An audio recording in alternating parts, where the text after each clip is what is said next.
cost you your family. Your arrogance will cost even the good things God has done. The temple was restored. It was fixed up. It was nice. It had silver and gold. It was going well. And then he messes it all up because he got proud. If you could look back on your life, I have no doubt that you would change some things. And I bet that most of those things have to do with your pride, where you hurt other people. God will give you victories, but remember this, they're His victories. God gets a lot of glory at fixing people up, but don't think that you fixed yourself. Lastly, let's not be those that ignore God. God is God, and God sends us warning. God sends us people, and God sent to these people prophet after prophet. In Acts chapter 7, Stephen says, "And which of the prophets did you not kill?" Jesus said, you'll go out there and you'll preach it. They'll beat you up. They'll put you on trial. To which of the prophets did they not persecute? In 1 Samuel chapter 8, verse 7, the prophet Samuel, he was told by God, they're not rejecting you, they're rejecting me. Maybe you're watching today and you're not a Christian. Maybe you're watching today and you're not really born again.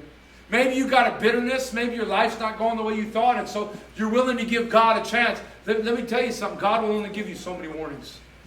You get so many warnings, and then your end comes. I hope today that your heart will be stirred, that you'll say, God, you've given me grace.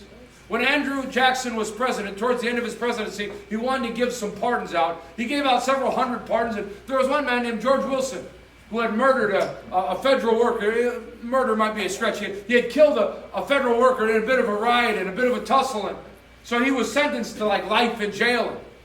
Andrew Jackson wanted to pardon him, but George Wilson hated Andrew Jackson.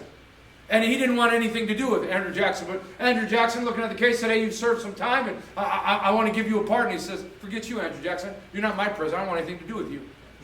And so they took it to court because the president was insulted and said, how dare you refuse a presidential pardon?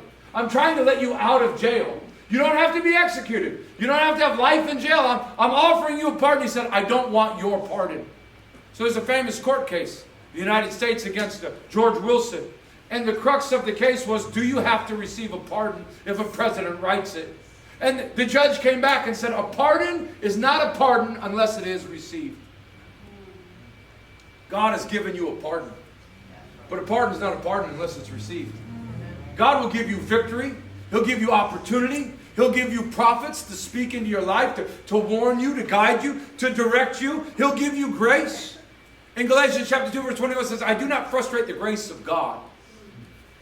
When my oldest two were a bit younger, I used to like taking them to Chuck E. Cheese because, well, I like Chuck E. Cheese. So when you go to Chuck E. Cheese and you see a little basketball hoop and you go, who on earth can score 411 points? It's me, man.